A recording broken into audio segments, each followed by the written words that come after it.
Hey everybody, and welcome to another episode of Geeks and Drinks. I'm Jason, that's Jordan. Let's see what the internet takes us this week. For starters, we are back on the amazing whiskey we had last week. Go ahead and share the bottle. This Redbreast 12 is... There you go. Say it, that one bastard. Like, show the fucking bottle. Because you know it matters. when a simple Google search can fix it, but you know. We could just be assholes and having a decanter. That'd be hilarious. As far as for other alcohol for beers, we have from the Kona Brewing Company. I'm checking out the Fire Rock Pale Ale. Which Big one Wave. do you have? You have the Big Wave, and it's all right. It's a basic beer. There's nothing to it. Although, I mean, the Redbreast is the star of the show. Let's just face it. Okay, dude. By the way, for those of you who are wondering, if I do sound a little different this week, I'm getting over a massive cold I had over the past weekend. So, then Jason, if you're sick, why are you drinking? One, it's just, I sound much worse than I feel. And two, I'm drinking. Let's just leave it at that. It's a distillant. It'll clear you right up. There we go, Sanitation. yeah. Well, let's get to the big one of the internet literally blowing several gaskets. We talked about it last week. About Jared Leto's Joker picture reveal. We had our say on it, but I'm just so glad the internet for once was like, Jordan, you're right. Like, I feel validated. Because when we made that video, that was the same day it was released, like within an hour. Within an hour or two of it coming out. And like a few hours later, when we were on our phones out later, you know, as nerds, we don't like communicating with people in front of us. We like the safety of a screen. Yes. Just all the memes, everything that was like, fuck this. Mm-hmm. I think my favorite was the one Jessica sent us, the one of the animated Joker doodling on it, like drawing dick butt on his chest and stuff like that. So many pictures of people, one, using the hashtag #NotMyJoker, which is rightfully used in this whole situation. But it was very interesting that, less than 48 hours after the release of this, you started seeing stuff from official sources saying, this is not how we're supposed to be looking in the actual movie. Oh, yeah. They immediately started backtracking. They're like, no, we're sorry. That was only for the 75th anniversary of the Joker. The fuck? Like, it just... So I even sent you the link. I'm like, there's no way that, like, that was meant as, like, a joke or homage. That was them going, yeah, you excited for this? Oh, you're not? Fuck. Yeah. And, I mean, yes, I'll play devil's advocate for a moment. In the initial release, the tweet that actually showcased the picture of Jared Leto's The Joker, it did say happy 75th, Mr. J. Second, in all of these supposedly leaked footage or leaked pictures come out from on the set, all the pictures of Jared Leto shows no tattoos whatsoever. Now, but he's also fairly clothed, and it's all super grainy and shitty. It's massive potato quality pictures, so yeah. Yes, they could easily be there. But honestly, I agree with you for the sole fact that this sounds so much like a backpedal. It sounds like they're covering up. We want to do something extreme and edgy, and the young kids will like this. Holy shit, the young kids didn't like this. Let's go back and do something different. I told you. I think I mentioned last episode. They're going to keep pushing things because they want to get dark and gritty and dark and gritty until someone says enough, and the internet saw that photo and said enough, and they're having to backpedal and go, fuck. It's the only thing that makes sense. But here's the thing, though. My question for you is that you've seen their version of Joker for this movie. Mm-hmm. How far can you backpedal now that you're already in production? I mean, aside from, some clothes outfits... for the most part, they're probably just going to try to fix aesthetic. Mm-hmm. Like, they can't really change dialogue, or I think it's kind of late in the day, or late in the game for that. But I think they're definitely going to have to go through and, I don't know, just sit there and be like, all right, we're going to have to use more makeup, cover him up, get rid of the fucking grills he was wearing. Yeah, that part was, I don't know. Everything about this version, or at least that picture of this Joker. Juggalo Joker. Yeah, Let's exactly. just call him that, Juggalo Joker. Do you really want to start pushing to that point and thinking, yeah, this is what how edgy we want to be today? Not. Maybe they just want to show Joker hanging out drinking a can of Faygo. Jeez. Could be worse, I guess. But excuse me, this is not DC's only worry going on right now. I mean, let's face it. We talked about last week. They're in a massive catch-up phase right now, trying to catch up with Marvel, for better or for worse. But the absolute pressure that they must be experiencing right now to perform at, let's face it, Marvel's level right out the gate. Can they? Should they? No. I think if they were to take the time that Marvel did, like Marvel, like honestly had a plan of attack and they went for it. Yes. And this is them trying to play catch up. And the only good thing I like about this is anytime someone like Marvel comes out and releases a new trailer, like they just enough to show you the tip, DC's gonna try to do the same thing, and you have everyone trying to compete against each other for like attention. It's awesome to be a nerd. Yeah, I agree. I just look at it as DC. You've had this franchise for so long. You've been watching to see what Marvel, then later on Disney, would do with the franchise in terms of the movies. I would have thought that after about Iron Man 2 came out, you would have started setting stuff into motion. But this is, I want to say, too little too late. Well, they kind of tried. I mean, after Iron Man 2, that's when Marvel or DC was like, all right, fuck, we got to start trying now. It's just sad that they gave us Man of Steel. Yeah. And it's curious to see. And that movie sucked on all fronts. Yeah. I do want to touch on something real quick that one of the main differences between DC movie universe and the Marvel cinematic universe is that you have the TV series and the Netflix series all tie into that. Joss Whedon's been on a lot of press right now for Age of Ultron. They were talking about that, and it almost seems like creating Agents of S.H.I.E.L.D. was almost a mistake. That they said, we need you to make, more stuff. Okay, well, I'll make a TV series. Okay, sounds good. Later on, how fucking hard is it to actually take all of the stuff that's happening in the MCU, I think tie it into it? No, I think Joss Whedon's just pissed. Mm-hmm. He doesn't know what to do when you have a TV show that lasts more than 2 seasons. Good point. I think now that he's finally created that, got it going, it's like, this works. We have a TV show that's doing well. It's not on Fox. And it's doing well now that it's past 2 seasons. He's like, I don't know. Well, I mean, let's face it. His brother's basically the one that's running the show. He looks on it and goes, that sounds good. Okay, go for it. He kind of has to. I mean, him and his brother, they're very... They work very closely together. And, yes. It's... If it ain't broke, don't fix it. Like, everything they do is pretty good. Like, I mean, you can tell they're both very creative people. You can tell his brother's usually the one that goes, hey, what about this as an idea? He's like, fantastic, I'll take this and run with it. But my favorite was, because of the whole press thing right now, Joss Whedon was like, he was upset that Daredevil wasn't a movie. He wanted it to be a movie, not a TV series. I kind of disagree with him with that. I think having it as the TV show format worked to its advantage. Because to throw all of that, everything in that 13 hours into like a 2.5 hour, movie, one, not only would it be so freaking rushed, but two, some of the intricacies and, let's say, some of the backstory, how they would explain his powers, would have been either rushed or just pushed to the side. And I don't think it would nearly been as successful as it is now. Yeah. It's the beauty of having a format like that. You could take your time and fully flesh it out. I mean, you got the same amount of work done as, most characters took like a movie or two. Yeah, very true, but the only difference is Daredevil's kind of a C-list hero. Like, he's not flying around in a suit of armor. Like, they even make fun of that in Daredevil. Yes, they do. The one guy makes the comment, why is he so hard to catch? Is he flying around in a suit of armor? Does he have a magical hammer? No.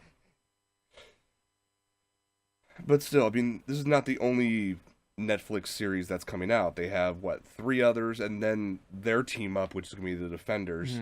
You never know, they may be a tie-in somewhere into the movies, where the Defenders might make a cameo. Well, they probably are. I'm assuming they're probably going to wait till, like, Infinity Wars or something else down the line. I don't think it's going to happen, obviously, this quickly with Avengers 2. Right. But, I mean, there probably will be small mentions to... Did you hear that... Think about it, when Spider-Man's going to come into existence eventually, True. You're going to have to explain the lesser-known heroes. They could easily be like, yeah, there's shit's changed since New York. I mean, I fucking hate saying that, but they could easily be like, yeah, there's some guy in a red and blue suit swinging from building to building, and there's some dude in a red onesie running around in Harlem. At that point, because of the fact that Age of Ultron is coming out, like, what, in 2 days from now, that we're already starting to look at Phase 3. I've been watching Agents of S.H.I.E.L.D. It's been very, very good this season, and the past 2 episodes have really started pushing for the Inhumans arc. So, go ahead. I feel like they kind of have to. I mean, what groundwork have they done for Inhumans that wasn't part of Agents of S.H.I.E.L.D.? Nothing. Exactly. And I feel like this time they're trying to be slightly more hesitant. Because we don't know how that's going to work out, and I think they need to take their time with it. Especially because Marvel's going back to trying to reclaim all their shit again. Yes. And let's be honest, they're playing a very dangerous line in regards to X-Men. Like the fact that they can't have mutants, they're fucking miracles. And trying to explain the Inhumans without X-Men, I think, is going to be tricky. True. And all of that, I think this is them using Agents of S.H.I.E.L.D. as a bridge between everything? Not even that, like a stall. Okay. Like they're trying to bide and wait for more time so they can work something out with Fox so they can use X-Men and mutants. That's the rumor right now, is that Fox is trying to make a deal with Marvel, kind of like what Sony did with Marvel with Spider-Man. That if they reboot that franchise, they still keep the movie rights, but it's still within the MCU, and all of a sudden they make more money. Well, in theory, at least. We'll see how that works out. Yeah.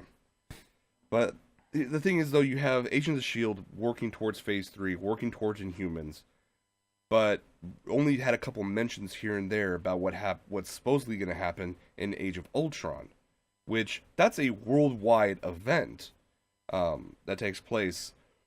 I want to see how that ties into Agents of S.H.I.E.L.D., because you can use this TV series as a launchpad for ideas for the movies. Can you do more than just make brief mentions of what happened in the movies in the TV series, have it directly affect it? That's all I'm asking for, and it's probably asking for too much. I wouldn't say too much. You'll probably get it, just not to the extent that you want. Of course. I feel like they kind of have to. I was very excited, and someone's probably lying. Someone always does. Is when they brought up Coulson. Yes. Now that the rest of us know, Coulson is alive. Coulson's not dead, which is what happened in Avengers 1. And someone brought up, is Phil going to meet the team again now that he's alive in Avengers 2? And they were straight up like, no, we can't have that. Nope. It's like, it sounds like a cover-up again. Just like, the biggest the biggest one that pisses me off more than anything was Star Trek 2. It's not Khan. It's this other guy. It's fucking Khan. Oh, yeah. It's Khan. It's John Hammond. I'm like, no, it's Khan. We all know it. And the movie, my name is Khan. Yeah, and I'm that's like, not my real name. My name is Khan. I'm like, we called this months ago. Dude, when I sat there in the theater at midnight, fucking everyone lost their shit, just like clapping, screaming at the screen. I wanted to be that one asshole. Called it. I pretty much did when I saw that in theaters. Not to mention the whole reversal scene at the end. Yes, minor spoiler, but it's been out for a while now. You have a year's worth for spoilers. Yeah. The whole reverse scene that it was Kirk dying instead of Spock.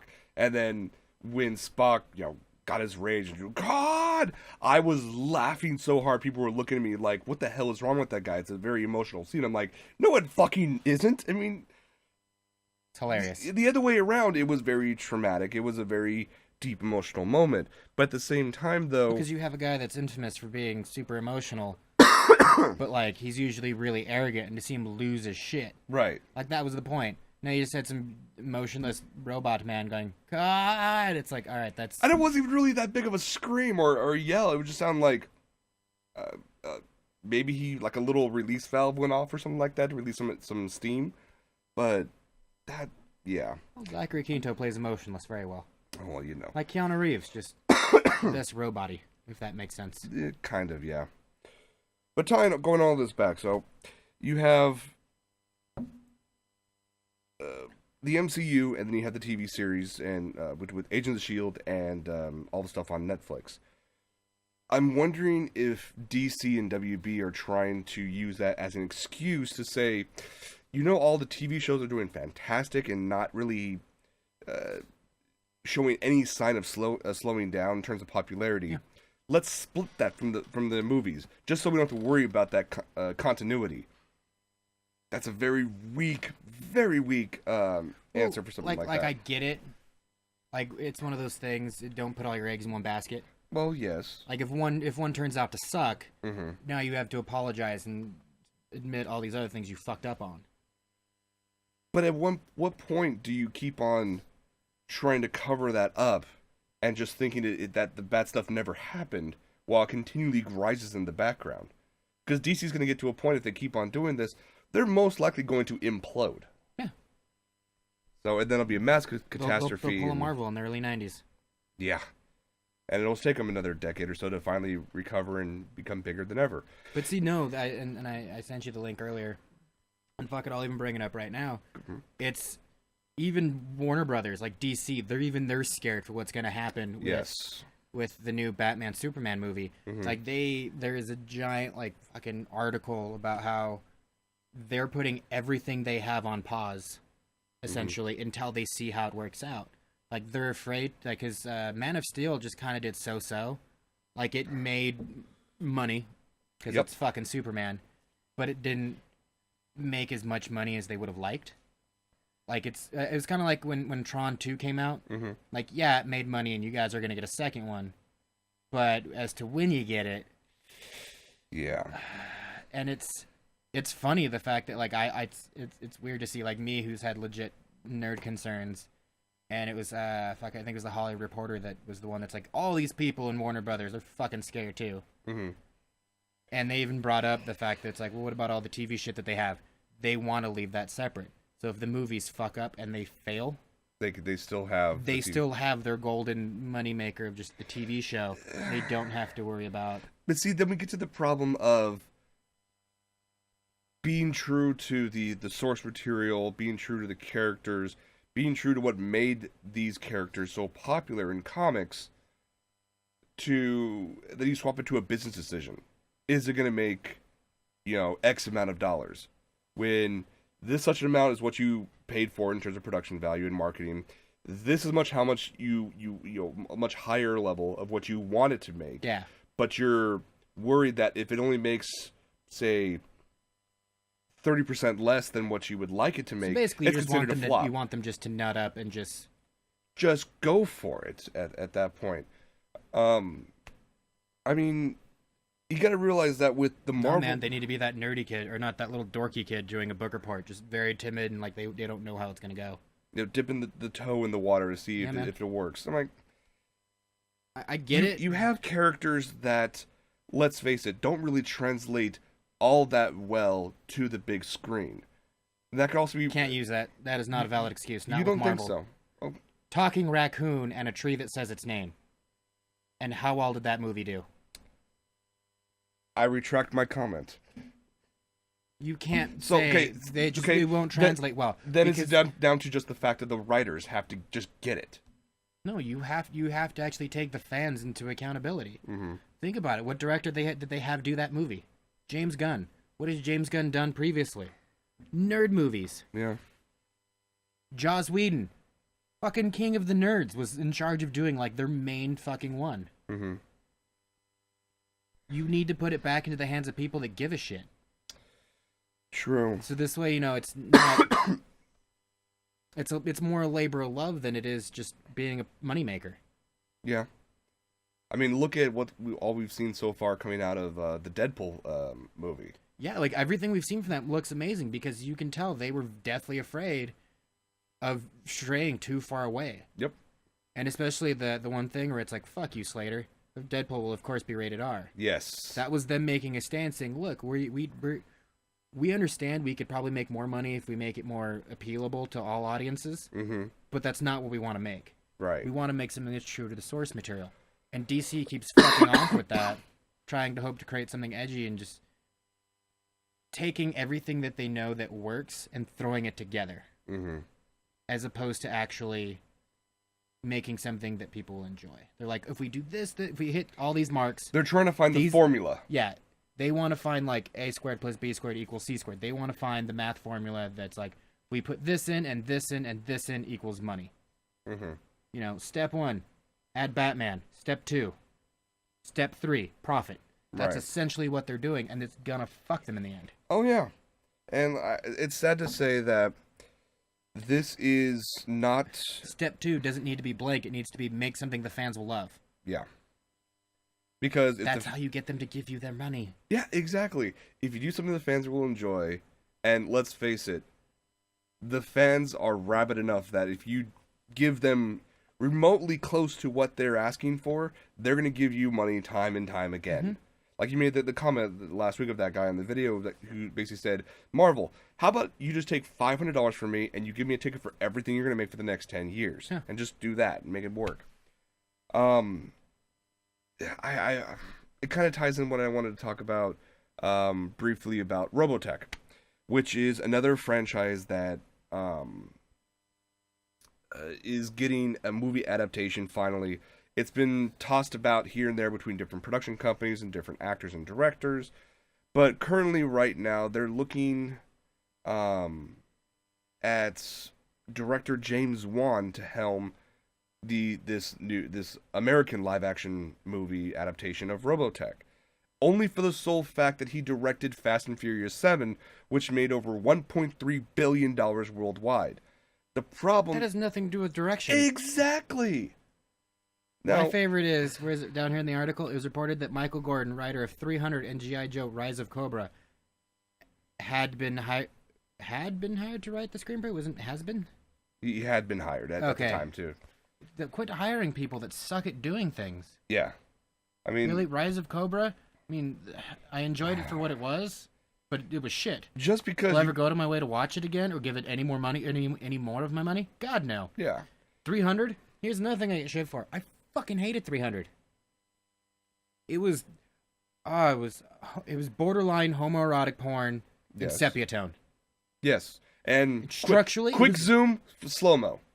No, that's Zack Snyder being Zack Snyder. Well, okay, good point. Yeah, but it was one of those things. Like structurally, it fucking sucked. Yes.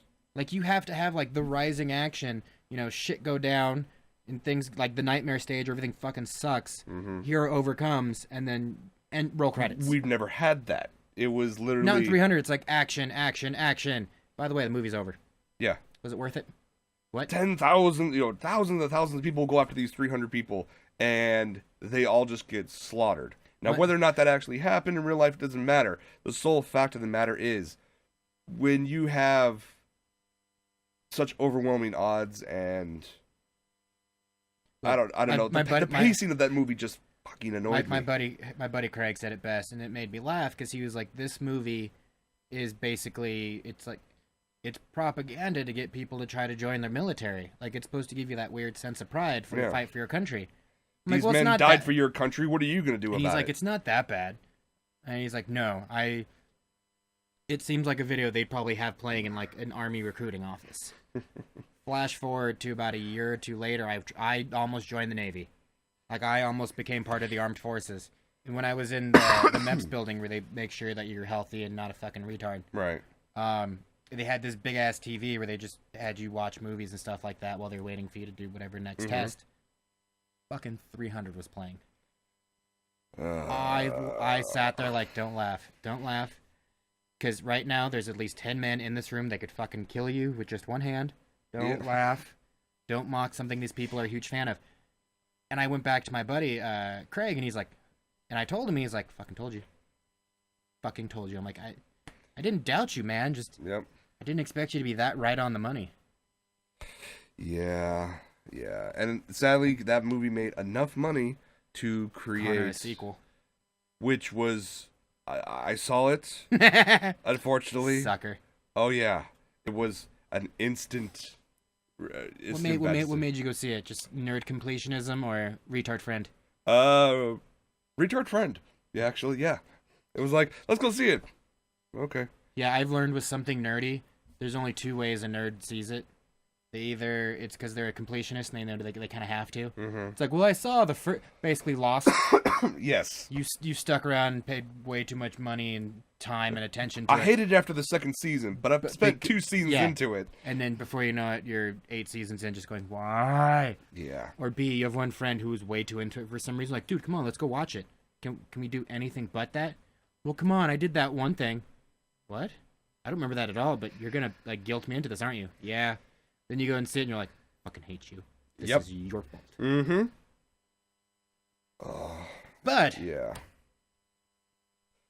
Do we think Warner Bros. Is going to fall into that rut with the DC movies? Oh, yeah. There's a very good chance of it, yes. Oh, yeah.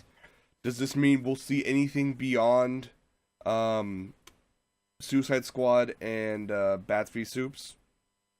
Maybe. Well, at least with Suicide Squad, they're pumping it out as quickly as they can. Yeah. So, unless they pull a 90s Fantastic Four, we're going to at least get that one. Right. But I mean, was it? They just recently fired... the director of Wonder Woman just walked away like 2 weeks ago, or a week ago. Mm-hmm. She was like, nah, fuck this, and just left. Yeah. Creative differences. This is I think the third director that's actually been hired and walked away from it. And then they announced that they're down from 7 writers to 3 writers on Aquaman. Mm-hmm. But there's still no script. They haven't done anything with Flash yet except greenlight it. Mm-hmm. It's like they have this giant list of people. They have to. Yeah. Do you remember when this list came out? Do you remember what happened a week before? I do not. A week before this list of movies came out, you know, Bat v Soups, March 25th, Suicide Squad, August 5th, Wonder Woman 2017, Justice League Part 1, the rest of the fucking list. All the way down the Marvel presentation? All the way to Green Lantern 2020. A week before this list came out, Marvel did their presentation and said this is everything up until 2020. That's right. Like, they gave their timeline for Phase 3. They had that big thing at the El Capitan Theater. I remember that, yeah. So, again, this is DC. Basically, it's like, oh, fuck, that guy just went. Now it's my turn. Mm-hmm. And now it's like, okay, we announced the date. We have... Like, they're playing a dangerous game of one-upsmanship. Just that, like, who can try to outshow the other person. And at this point, it's literally Disney and Marvel just laughing their asses off because... Because they've already put in time and effort. Yeah. Now... They also run into the possibility, albeit I doubt it, of they get too comfortable with what they're doing and they start faltering. There's going to be an eventual slip up. Let's not be around the bush on that. Nothing or nobody's perfect. It's going to happen. Something's going to drop eventually. What that is? It was almost Ant-Man, remember? It almost was. But when you got people like Joss Whedon basically saying that Ant-Man's script is the best one that Marvel's ever had. Oh, yeah, the Edgar Wright script. He's like, the Edgar Wright script was the best thing Marvel's ever done, and it fucking got shit-canned. I know. I was like... Which makes me wonder what that was. Mm-hmm. If that would have been Hank Pym as actual Ant-Man, not Scott Lang. Oh, God, that would have been great. I know. That would have been amazing. But, oh, well.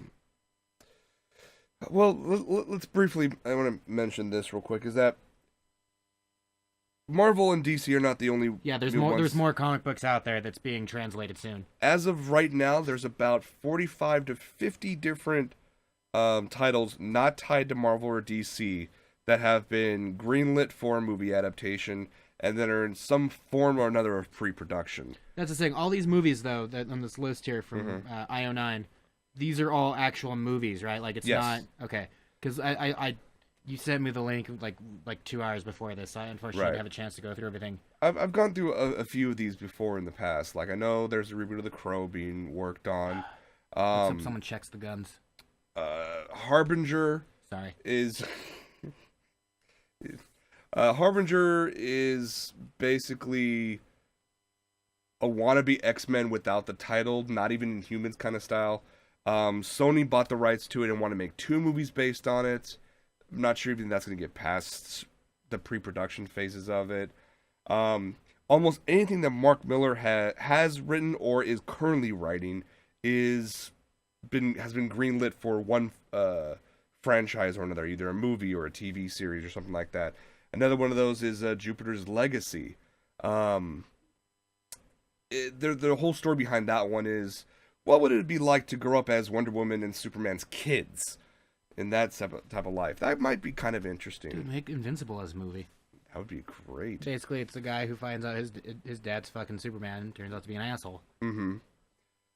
The one I'm looking forward to the most, and I've talked about this on other shows before, it's called Queen and Country. It's basically a spy comic. Ellen Page has already signed on to star. I think she can actually do justice to the comic. I'll see if I can find the comics so I can let you borrow them. They're actually... No, I was just being sad. It's like the day she came out of the closet. It's like, I'm a lesbian. I'm like, not that I ever stood a chance, but I'd like to think that maybe there was. Woman's adorable. Yes, she is. I still laugh that on this list you have Sin City 3 and Spawn. As far as Spawn goes, Todd McFarlane's been saying another movie's on its way for well over a decade now. So we'll just leave it at that. At that point, it'll be a reboot, not a sequel. So I feel like everyone will have forgotten about it.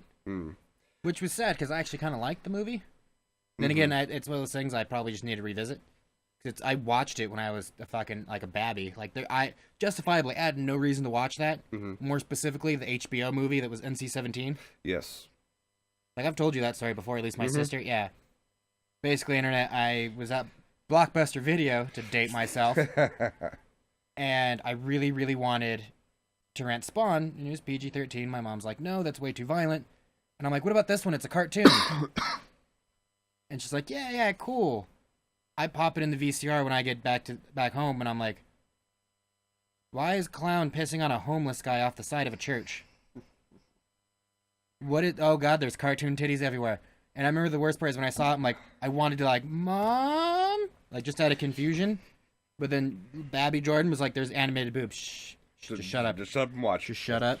Just shut up. And then my sister walked in. What the fuck are you watching? Because this is, before the age of kids having iPads in their own rooms with TVs. Yes. I was watching it in the living room. My sister walked in. It's like, what the shut up. Go away. Don't tell Mom.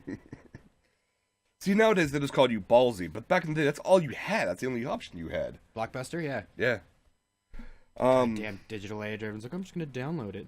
Yeah, I'm gonna watch it on my phone while I'm on the train to work. I'm like, Mom forgot to turn off her password on iTunes. God. So many in-store purchases.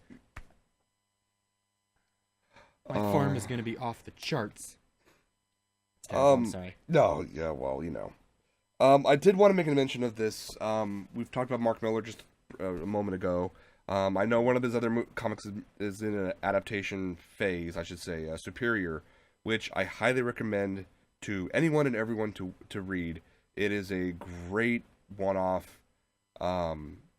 Think like a variant of Superman with very realistic goals and how one actually deals with that. It's a fantastic read.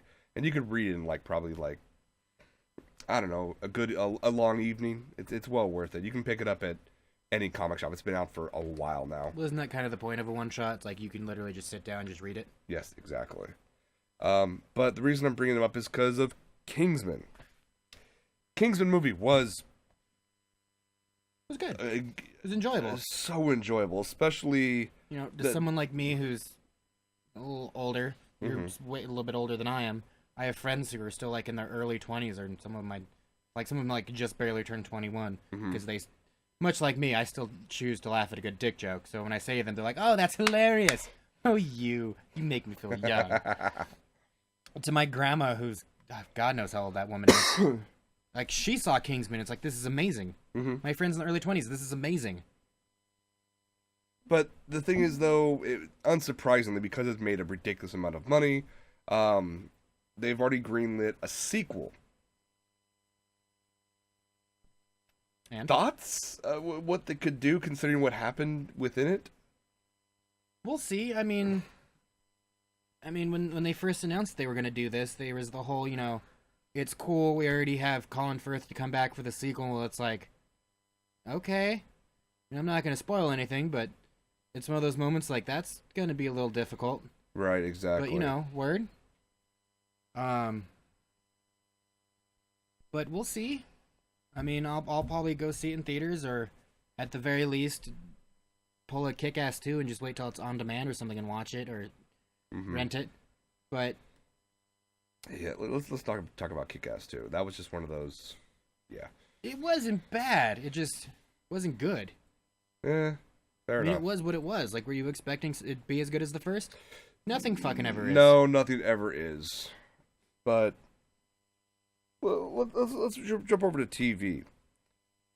I know when you were young, when I was young as well, You'd always watch those great Saturday morning cartoons that were essentially 30-minute commercials for, your favorite toy line. Transformers, Gem and the Holograms, G.I. Joe. Yeah. Great stuff. It was action figure spank bank. Oh, yes. Like, you would sit there, you'd watch Optimus Prime just, fuck shit up. And then when you go play with Optimus Prime later, you're like, yeah, remember when you fuck shit up like that on the show? We're gonna do that now. You have Optimus Prime basically fighting Skeletor, and you're like, yeah, fight! Sorry, move that over there. These were my fists. I wasn't doing anything inappropriate. I just realized there was that sound, and all you see is... Yeah. Angry rubbing. But, no, like, it was fantastic. I mean... I don't know. I've tried to watch some cartoons now, and I'm like, no, not happening. And then there are some cartoons now, like fucking Phineas and Ferb, Ultimate Spider-Man to some degree. Yep. Fucking those are the two I can think of right now. But it's like, hell yeah, let me get a giant bowl of Count Chocula and sit and eat this. By the way, Count Chocula is not seasonal. I hoard that shit. I have like 2 or 3 boxes in the cupboard almost at all times. That's not a joke. A worthwhile investment, right? I'm sure. And every time it comes out, I have family members. Like, the next time I see him, it's like, oh, I saw it. It was at Target, so here. 2 boxes from the grandmother. 2 boxes from the sister. You're just stocking 2 them up. boxes from dad's. Like, oh, yeah, these are all staying in here.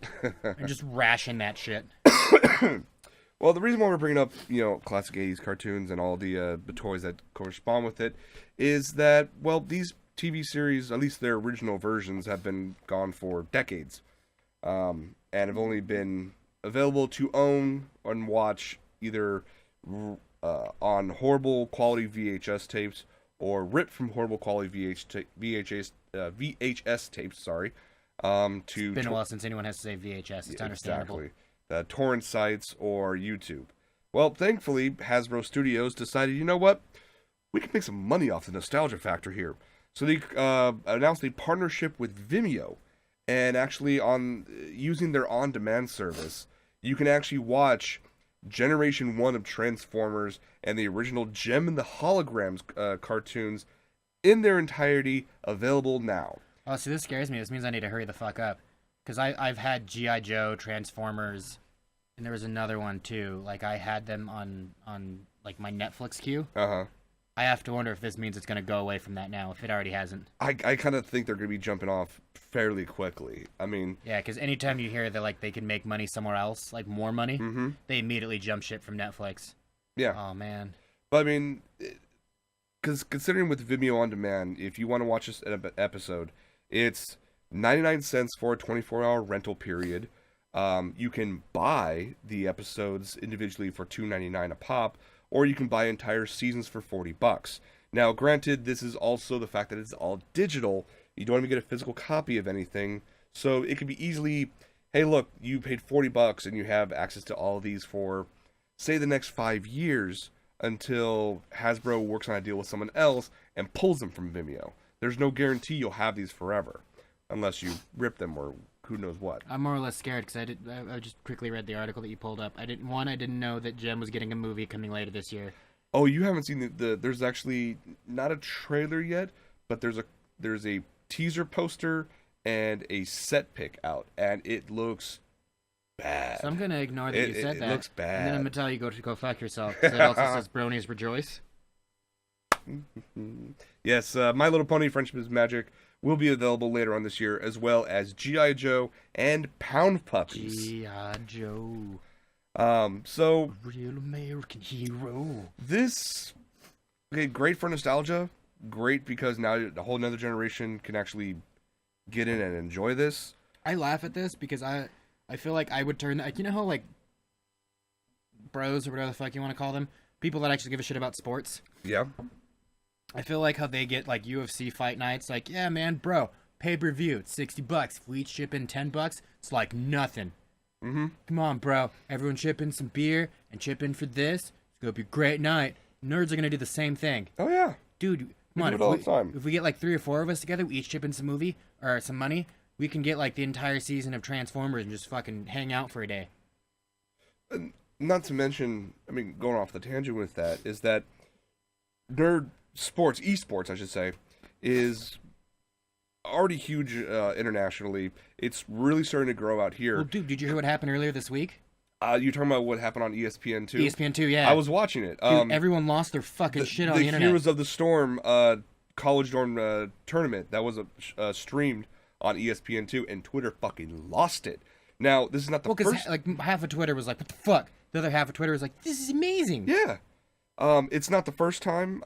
Last year, they streamed the Dota 2 tournament on ESPN3. And people were bitching about that. People were like, I wanted to watch soccer, not this nerd shit. And I'm like... Well, dude, didn't I ever tell you what happened at my restaurant like a year ago? Did they actually host one of these events, or...? Kind of. Mm-hmm. There was some group of nerds or whatever, like, they reserved, like, a good-sized section of our restaurant. Uh-huh. And basically, they plugged in their laptop to the AV thing. Like, they got permission to do it for some reason. And we sat there and we did a small event, technically, that showed some League of Legends tournament. Nice. Like, there was, like, oh God, it was, like, almost 100 nerds. Like, have you ever seen where I work? Mm-hmm. When you walk in that first door, there's that one section, like, right to your left. There's just a bunch of tables. Yes. That was packed. Nice. And there was people, like, overflowing into the lobby, just hanging out, like, oh, my God, what's going on? And I just hear nerds yelling at the screen. I was like, the hell is going on? I've been to a couple bars over the past 2 years. Going to events like that. It's like, hey, we're gonna have a few people have here at this bar or at this restaurant. We're gonna actually have they did say a few people, and then it turned into like 100 nerds. Oh yeah, some of them were good people. Some of them were bastards. Well, that's in any group, whether it be jocks, nerds, feminists, whatever. There's always gonna be those bad apples. Fair enough. But it was great to see that on ESPN2. And the thing is, these people can make ridiculous amounts of money playing this wasn't game. even that. Like, okay. Like, Evo. Evo's kind of cool. It's a fighting tournament. Yes. It's basically blood sport with zit cream. Like, it's just a bunch of nerds hanging out in a room, having... Well, by a room, you mean a giant room with the big projectors and screens and thousands of nerds going, ah! Basically, like, there's a fucking kumite going on, but, it's... Luigi fighting Jigglypuff for some reason. Those will always two that are always there, and it's fucking weird. But like those, I kind of get. Like you're just there for glory. Like it's people who have fun and they do it. That's cool, right? Maybe they get a sponsor or two. Whatever. Do what you got to do. The ones that bother me, where it's like, yeah, man, some StarCraft player makes $2 million a year. Mm-hmm. That's where I'm like, no. No, it's cool. He's sponsored by whatever mouse company. They made a special mouse for him that's like $1,000. Yeah. And it's like, you can go fuck yourself, because it's not so much that I'm just knocking, digital sport. It's the fact that I'm knocking the institution itself. Like with the ESPN2 thing, the prize was your college tuition paid for. Yes. That's cool. Mm-hmm. I mean, chances are, if you're really good at that game, you probably shirk most of your responsibilities anyway, so I doubt community college is that expensive. Well, I mean, look at it this way, that there are people out there, 14, 15, 16, I mean, way younger than us. They get really good at a game. They go online and play a bunch. 13, 14, that's half our age. Sadly, yes. Where they'll get recognized. They'll do Let's Play against other people, and people on Twitch will be following them, and they get pulled up by a sponsor. They get pulled into a team, and then they'll hopefully get in a tournament and win a championship and get a shitload of money in sponsorships. And then before they're even like 21, they'll retire and then become like a commentator and make like six figures doing that. So it's basically what most pro athletes exactly. do. I'm saying this because I'm fucking envious of it. I would love to do shit like that. Not necessarily. Well, dude, I told you I was a beta tester for a video game company for a while. Right. And I kind of sucked the fun out of playing video games for a while. Which I can see, because being a video game tester, you're basically assigned to play like a certain part of a level or do something over and over and over again. It's play this video game for 8 hours in the dark, and then if you break the game, go do that. Yeah. Like, I'm not going to say too much because, they made me sign a fucking confidentiality agreement thingy. Gotta love them NDAs. No, it was fine. I mean, it was cool. Basically, I was only really there because a friend of mine asked me to. Mm-hmm.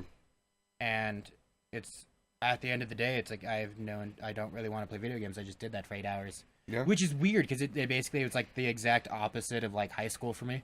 Mm-hmm. Real life is scary. I'm gonna go play video games for 8 hours. play video games for 8 hours. Do you guys want to go do something like outside? Dude, let's hang out and watch a movie or something. I kind of want to just go outside. You want to go to the park? It's kind of a nice day out. Yeah. Like all my friends were like freaking out when I was doing that job. No, I had the same, a similar thing when I was working. I was telecommuting for about a year and a half. Yeah, I remember you told me that. Yeah, I'd wake up, walk 6 feet. I'm at work. It was great. It was amazing. There's ups and downs to it, but every job has that. But it was one of those that I'd be at home for 8 hours on, working and stuff, and then I get off work, off shift, and I'm at home. And I want to go out and have something a lot more money that way, because almost every night I was going out doing something. Whereas when I was out, like most people, and work someplace, you just want to either go out a couple times of a week and then come home, or just come straight home and just relax. See, I wasn't even telecommunicating. I actually went to their building to do this for 8 hours. Mm-hmm. It wasn't like, here's a copy of the disc and here's a list of to-dos. It was, come to the office, sit down in this dark room, play, let us know if you need what goes down. At the end of the day, it's like I would drive home, and I'd get home, it's like, spend all my day inside. I want to do this. Oh, all right. Well, speaking of games, that I know you brought it up, I kind of want to talk about it. Bring it. How Valve creates their whole mod system thing. Where it's yes. like they want to pay you for mods, which last I checked, that's the beauty of having the PC or being part of the PC Master Race, is the mods. Yeah. Some of them fucking hilarious and amazing. But now that Valve, it's good seeing gods bleed. Fucking Gabe Newell had to come out and be like, no! Even Gabe Newell can be downvoted to oblivion on Reddit. Because he was the man who could just say one word, post one thing on Reddit, and be upvoted 10,000 times, and be gilded how many, hundreds of times. I will say this, I'm kind of excited, the fact that, we kind of made Nerd God bleed. So this means the only way he can come back to good graces. Here's Half-Life Part 3. Yeah. Well, he has to bring something to the fucking table on this.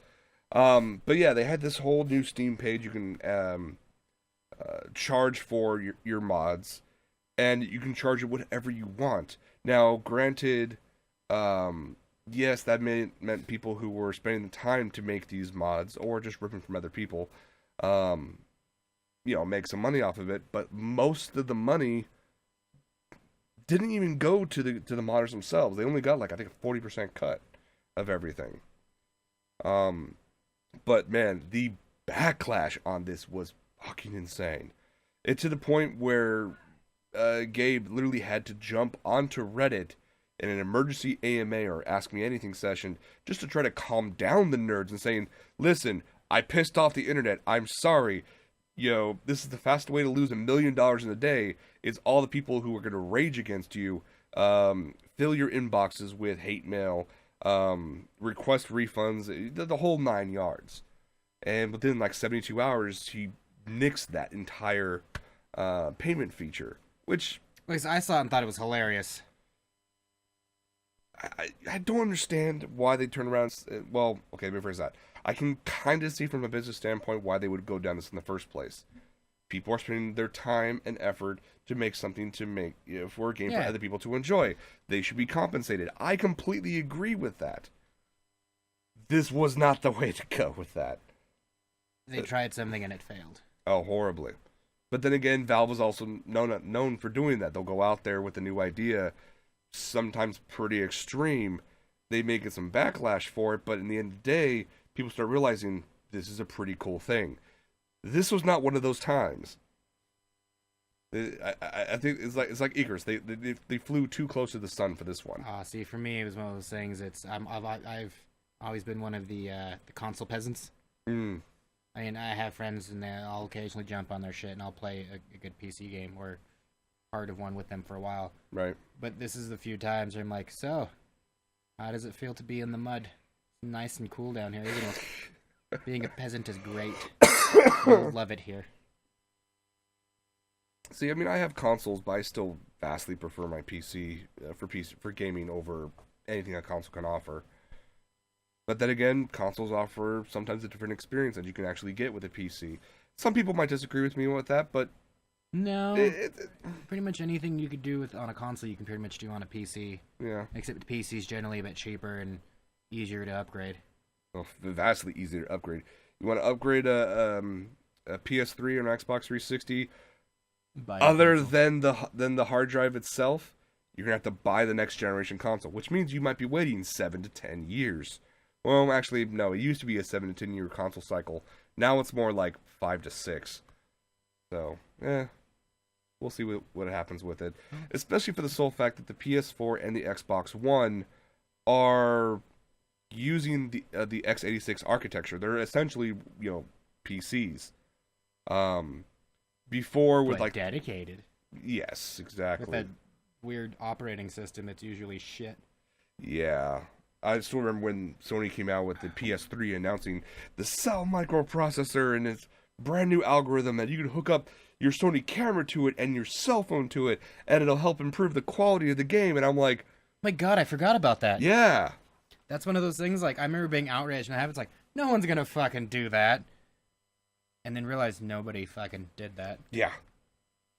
That's awesome. Not to mention the whole, we're gonna sell this computer or this console for $600, and which was twice the price of any other console beforehand, and yeah. Whatever happened? Didn't Valve weren't they supposed to make a console? Whatever happened with that? That's already out actually. It's called they expanded after a while. They start off with big picture mode for Steam. Okay. Which worked on PCs. Then if you had a PC hooked to your TV, it worked amazing. Now they have Steam machines, I remember the Steam machine. I think that's what it was. Which are out in certain configurations right now. Valve themselves are not making the hardware. They basically license a bunch of it out to the hardware manufacturers out there. So things like CyberPower, a bunch of other people. Did we finish the bottle? We have finished the bottle. It's like KFC. Finger licking good. Yeah, Red Breast 12 is amazing. But yeah. shit. But Steam machines are out there. They are available. But like whatever. Like I remember there was a lot of people really hyped about it, and then it just kind of disappeared into the ether. Well, it's there, and people are buying them. The problem is the majority of gamers out there are. I already have a PC. I feel like it's too middle of the road. Yes. Like if you're gonna go console, people go fucking console. If you're gonna go PC, people buy a fucking console. You can't have that thing right in the middle. No one gives a shit. Exactly. Now I will say this: the new controller that came out with the Steam machine. Take, you're being sick. Whiskey. Thank you. But you were saying. No, I was saying that the controller that came out with it, this with dual hypersensitive touchpads instead of analog sticks. I'm actually very intrigued. I actually want to buy one. I fucked with those. It was weird. Really? Yeah. Is it more of a, like, you think it's a steep learning curve, or just it's so alien to you? It could be. I think it's something new that if I had some time to fuck with it, it'd probably become more intuitive. Right. Like I would probably go back to, if I probably fucked with it, I'd go back to playing like an Xbox, something like that, and be like, what are these? It's like, what are you, primates? Like this just feels so archaic. I guess it'd probably be like that. But I mean, granted, I only had a little bit of time with it, but what it felt like was like that bullshit little thing on the PS4 controller. Oh, the little touchpad in the middle of it? Yeah. It felt like that. We're just like, like I just felt disgusted looking at it. Oh, you know, like when you ask your parents for candy and they give you broccoli, you're just like, the fuck is this? This is not what I wanted. This is not okay. I mean, like, I go back to Steam machines and they're there. Some people buy them. Most people are like, I already have a PC. I don't need to. If worst case scenario, I can build a PC cheaper than the cost of a decently spec'd out Steam machine for my living room and just buy the controller. But now you also have the VR headset that they made. That's getting the Oculus? Unbelievably amazing rave reviews. No, the Oculus Rift is now owned by Facebook. Valve came out with their own VR recently that, to people who have used both, said blows anything that the Oculus Rift has done out of the water. So, and now granted, it's also in alpha. No, it's actually beyond alpha. It's in beta mode right now. They built the hardware with in collaboration with hardware manufacturer HTC. They're calling it the Vive, the VIVE. Vive? I guess it's called Vive. Vive, something like that. Whatever. But they're working with that now, and I'm wondering if that's going to be their focus. So when that officially comes out as a consumer model, that's when I hope we hear Half-Life 3. No, this is when we get to find out who makes the porn version for it. This is VHS versus beta. Dude, there's already been plenty of porn I don't doubt that. for the Oculus Rift. Doesn't matter who's going to support who. VHS was considered inferior to beta. And then the porn companies but then porn backed. Yeah, you enjoy lifting that. Which it didn't Sorry, we're not talking about porn. He was moving a comic book. Yeah, we'll get to that in a moment. With VHS and beta, yes. DVD then you had the battle between HD DVD and Blu-ray. Porn backed HD DVD. Did they? Disney backed Blu-ray. It was, yeah. I think that was the big turnaround. But that was around the same time porn was having to learn from internet being a thing. Yes, very much so. I think that was them fighting a two-front war. Mm-hmm. And of wow, course now we're waning intellectual. Dude, we went from DC Comics to actual dick sucking. Yeah. But let's go over to Marvel then. We'll make it full circle. We'll go back to Marvel. You brought this over. I remember you buying this at WonderCon. Yeah. But this thing... Best worst decision of my life. Okay. He picked up the omnibus of all omnibuses. This is the full omnibus of the Infinity Gauntlet. And here, let me show you why it's a bit heavy. It's seriously like... 1,300... a little over 1,300 pages. Like 2.5 inches thick. It's a fucking dictionary. I've seen textbooks smaller than that, or yes. half the size. Yes. Now, you finished this, right? Yeah. How was it? Ending was a lot weaker than I thought it'd be. Okay. A lot of the tie-ins were very uninteresting. Mm-hmm. But the overall story was interesting. It's kind of cool. I mean, I will never claim to know everything about comics. Mm-hmm. I know a lot, and even for me, reading some of this is like, wait, who the fuck is an Adam Warlock? Whoa. Okay. And you get into all these C and D-list characters, and you're like, what? Like, there were times where, like, it almost reminded me of being back in school. Mm-hmm.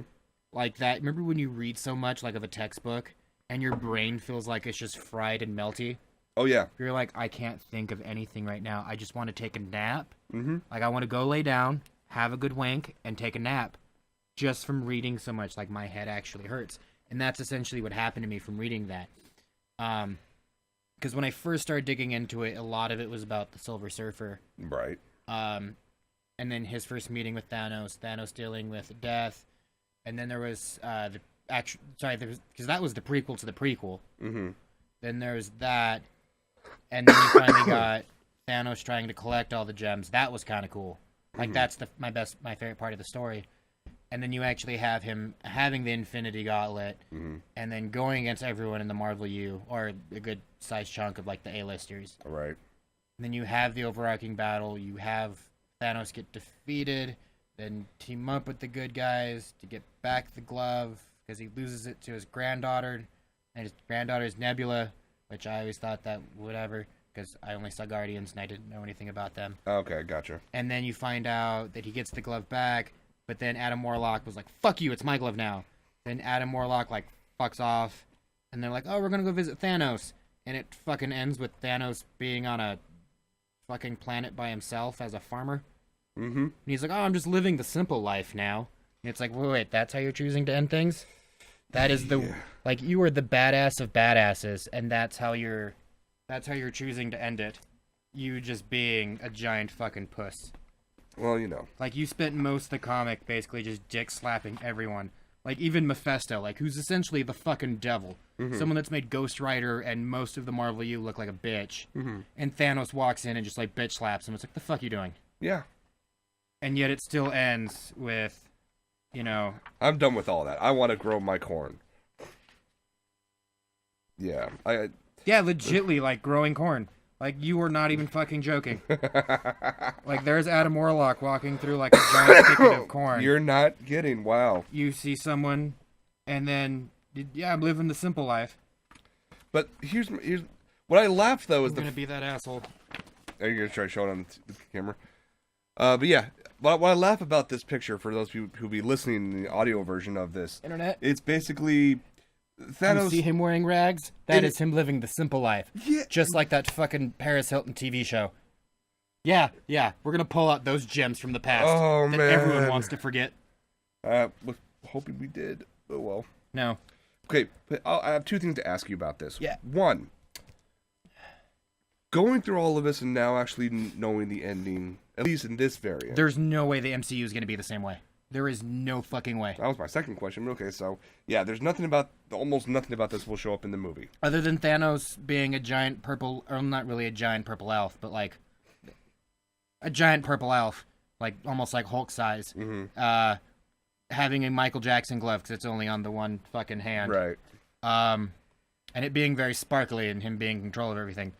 Other than that, I don't see how they can do that, not without pissing people off. Okay. I don't think the movie-going universe or movie-going crowd is ready to see some of the weird psychedelics that happen, because one of the gems is the reality gem. Mm-hmm. So that means he does some weird lucid acidy things to people. Right. So actually, that'd be great. Could you imagine for those weird scenes just bringing in? It's like, yeah, we have Terry Gilliam guest directing for this. Oh, that'd be incredible. Sorry, there are certain scenes there that are very Terry Gilliam-esque. Like, think that scene in Fear and Loathing in Las Vegas where he's fucking tripping balls in Vegas. Like, he's looking at the ground and there's lizards and everything. That's essentially what happens when Thanos uses that gem. Oh, God. Yeah, you're welcome for that. Like, that weird, like, nerd hope now. But of course, now it's all shattered because I know it's not going to happen. You don't know that, dude. One of the things that came out this week, Chris Evans talked about the shooting schedule for Avengers 3 Infinity War, whatever the fuck it's going to be called. Yes. The shooting schedule is 9 months. Yeah. That's 9 months of fucking shooting. Most movies, all of production going, like, well, not pre-production, that doesn't really count. Because you could still not even have a movie and do pre-production. But from the time you shoot till the time a movie's released is like 4, maybe 5 months. Yeah. They're going to take twice that. Easily. Just for shooting. And then that's not including editing. No, not even that. The visual effects that's going to be needed because for something like this. Terry Gilliam. We just turned him into a verb. They're going to have to Terry Gilliam that shit. Which I would be all for, to be completely honest. My God, there's going to be... I know a lot of nerds that do a lot of drugs. Mm-hmm. They're actually the majority of my friends. I'd like to specify that I do not. I stick to the holy trinity of drugs. Caffeine, nicotine, and alcohol. You know, like an adult. But I have friends who do what I refer to as jazz cigarettes, and a buddy of mine refers to them as disco biscuits. Which I'm still not entirely clear what the fuck that means. Let's not go into it. They partake. Okay. And they're like, oh my God, that was amazing. I'm like, what the fuck you talking about? Dude, are you okay? Are you high right now? I ain't low. All right, buddy. God, I love you, you goofy bastards. The idiots, you know who you are. But the second comic, I think you're loaning that one to me, I believe. Yes. I picked this up over the weekend. I went to hang out with Michael and Nikki up north. Deadpool's Art of War. This is the collection of issues 1 through 4. Essentially, excuse me, Deadpool gets contracted to kill Sun Tzu and comes across his Art of War book. Come back to present day, and basically at that point, he wants to create his own book variation of it, which has been done thousands of times already. So he says, you know what? We need to make this tie it into a real life event. Like if a real war was happening right now, this would be great. Well, there's no war happening right now. So he decides to make one. He goes all the way to Asgard, convinces Loki to go against Thor, helps him defeat Thor, has Loki's army come out to Earth and start laying waste to everything, where the Avengers come in and eventually just restore order and basically beat the crap out of everyone. And then they find out it was actually Deadpool's fault for bringing Loki to Earth in the first place and causing all of this chaos. And they asked him, why the hell would you do that? And he responded quite simply, a book deal. It's classic Deadpool. I actually truly enjoyed it. That sounds about right. People wanting to do that, dude. The guy who made A Fault in Our Stars. Yes. I can't remember his name. He's a famous YouTuber. Mm-hmm. I want to say Hank Green. I could be wrong. Not sure. One of the brothers. Mm-hmm. As a joke, he had mentioned, like on Twitter, just finished writing the sequel to A Fault in Our Stars. Like as a fucking April Fool's joke. Right. And everyone fucking lit up excited. And like apparently the publisher's like, cool, we'll give you an advance on it. It's like, that was a fucking joke. Like I didn't expect you guys to immediately go, this is amazing. Well, never doubt, the enthusiasm of hardcore fans, regardless of the genre. So these are, well, let me ask you this. For Deadpool's Art of War, I will definitely recommend it. Would you recommend someone picking up the Infinity Gauntlet Omnibus? Trick your rich friend into buying it and then borrowing it from him. Or do what I did, go to a convention of sorts and trying to find a deal. I mean, the book itself, I think even on the back of it says it's like $140 or some fucking stupid like that. And you got it for around half that. I got it for like 70, 75. Like I said, do that route. Or the booth I bought it at, it was a comic book store called Pulp Fiction Comics. If I'm not mistaken, if I'm wrong, I still kept their fucking flyer. I'll send the link to Jason. He can put it in the bottom. You can look at it later. But go to their website. Like they had a lot of shit that was super cheap. Like I think you and I also bought The Killing Joke. Yes. Just because it's normally like a $20 book. They're like, oh, you can get it for $11. Done. Shut up and take my money. Yep. Just because I will probably never get. I gotta stop loaning that book to people. This is a third copy I've bought or gotten. 4 if you count the one my sister gave me in a frame. But that one's for a good reason. But that's for another time though. Yeah. For that story. But yeah, great episode. We've already gone well over an hour already. So that's what we do. Good times as always. So we're gonna wrap this up. Thank you guys so much for hanging out. We do want to ask you though. Hit us up on social networks. You can hit me up on OtakuLife, Jason. We'll get you hooked up on something later on. Hooked on phonics like you? Well, But let us know if there's any certain nerdy or geeky drink that you want us to try out. We've been looking online at well over a dozen sites out there that have a number of geeky or video game themed drinks out there. But a lot of them, let's face it. Yeah, we are both nerd enthusiast and drinking enthusiast. The only problem is in order to make most of these drinks, it's quite the hefty investment because they want you to buy shit like creme de coco or buttermint fairy just schnapps, like these weird things that it's in order to make one drink, it's going to cost us like $60. So we'll be doing some of those every once in a while, but we'll try to find or even make some of our own using some basic stuff that you guys probably already have at home or can pick up for relatively cheap at your local store. That reminds me, I took some Mountain Dew, some moonshine, and some whiskey. Fucking tastes like Code Red, but with booze. I may have also been really hammered, so my taste buds may have been fucked. But I did it. And even my soberish friend said it tastes like Code Red. But it smelled like fucking moonshine. And on that note... Thank you guys so much for Geeks and Drinks. I'm Jason. That's Jordan. Cheers, Jason.